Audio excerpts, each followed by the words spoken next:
ಬಜೆಟ್ನಲ್ಲಿ ರೈತರಿಗೆ bumper good news.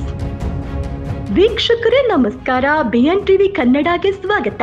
2025ರ ಸಾಲಿನ ಈ ಬಾರಿ ಕೇಂದ್ರ ಬಜೆಟ್ನಲ್ಲಿ ಹಣಕಾಸು ಸಚಿವೆ ನಿರ್ಮಲಾ ಸೀತಾರಾಮನ್ ಅವರು ಮಧ್ಯಮ ವರ್ಗದವರಿಗೆ ಬಂಪರ್ ಘೋಷಣೆ ಮಾಡಿದ್ದಾರೆ. ಬಜೆಟ್ನ ಹೈಲೈಟ್ಸ್ ನಿಮ್ಮ ಮುಂದೆ. ಹೌದು, ಕೇಂದ್ರ ಸಚಿವೆ ನಿರ್ಮಲಾ ಸೀತಾರಾಮನ್ ಅವರು ತಮ್ಮ 8ನೇ ಬಜೆಟ್ ಮಂಡಿಸಿದ್ದಾರೆ.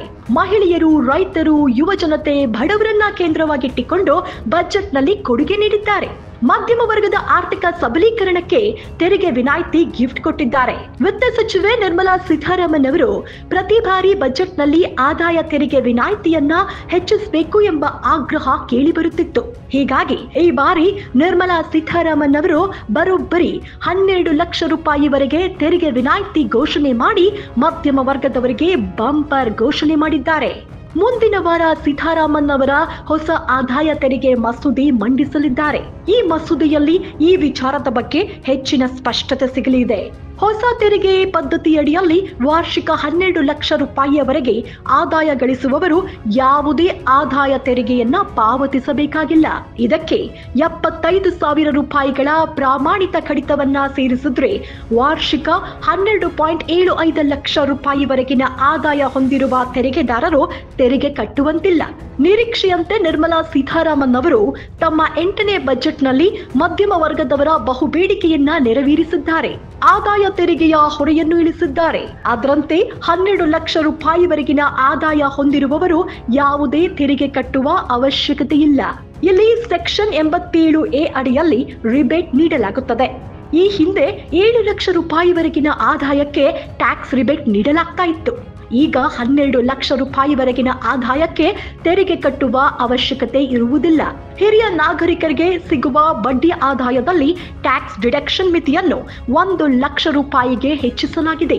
ಅಂದ್ರೆ ಠೇವಣಿಗಳಿಂದ ವರ್ಷಕ್ಕೆ ಸಿಗುವ 1 ಲಕ್ಷ ರೂಪಾಯಿವರೆಗಿನ ಬಡ್ಡಿ ಆದಾಯಕ್ಕೆ ಟ್ಯಾಕ್ಸ್ ವಿನಾಯಿತಿ ಸಿಗುತ್ತದೆ.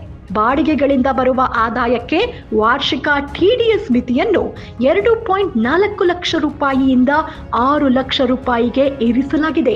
ಪ್ರಮುಖವಾಗಿ LPG ದರ ನಿಗದಿ ಬಗ್ಗೆ ಹೊಸ ನಿಯಮ ಜಾರಿಗೆ ಬರಲಿದೆ ಎಂದು ಅಂದಾಜಿಸಲಾಗ್ತಾ ಇದೆ.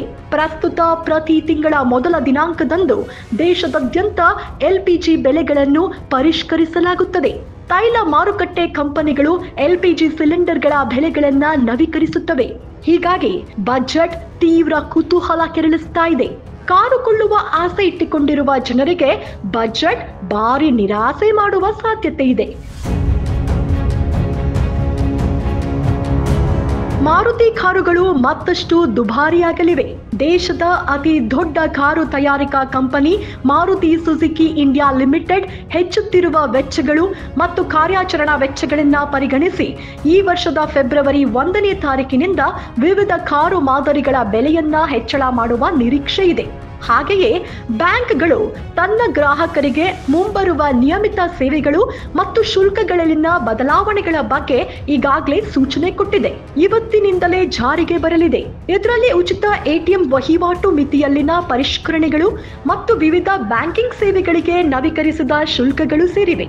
ಹಾಗೆಯೇ ವಿಮಾನ, ಇಂಧನ, ಏರ್ ಟರ್ಬೈನ್, ಫ್ಯೂಯಲ್ ಬೆಲೆಗಳಲ್ಲಿ ಬದಲಾವಣೆಯಾಗುವ ಸಾಧ್ಯತೆ ಇದೆ. ತೈಲ ಮಾರುಕಟ್ಟೆ ಕಂಪನಿಗಳು ಪ್ರತಿ ತಿಂಗಳ ಮೊದಲ ದಿನಾಂಕದಂದು ವಿಮಾನ ಇಂಧನದ ಬೆಲೆಗಳು ಪರಿಷ್ಕರಿಸುತ್ತವೆ. ಫೆಬ್ರವರಿ 1ನೇ ತಾರೀಕಿನಂದು ಬೆಲೆಗಳಲ್ಲಿ ಬದಲಾವಣೆಯಾದರೆ ಅದು ವಿಮಾನ ಪ್ರಯಾಣಿಕರ ಜೇಬಿನ ಮೇಲೆ ನೇರವಾಗಿ ಪರಿಣಾಮವನ್ನ ಬೀರುತ್ತದೆ. ಇದಲ್ಲದೆ UPI ಸಂಬಂಧಿತ ನಿಯಮಗಳಲ್ಲಿ ಬದಲಾವಣೆಯಾಗುವ ಸಾಧ್ಯತೆ ಇದೆ ಎಂದು ವಿಶ್ಲೇಷಿಸಲಾಗ್ತಾ ಇದೆ. ನೋಡ್ತಾ ಇರಿ ಹೆಚ್ಚಿನ ನ್ಯೂಸ್ಗಾಗಿ BN TV ಕನ್ನಡ. ಇದು ನಿಮ್ಮ ಧ್ವನಿ. ಲೈಕ್ ಮಾಡಿ, ಶೇರ್ ಮಾಡಿ, ಸಬ್ಸ್ಕ್ರೈಬ್ ಮಾಡಿ.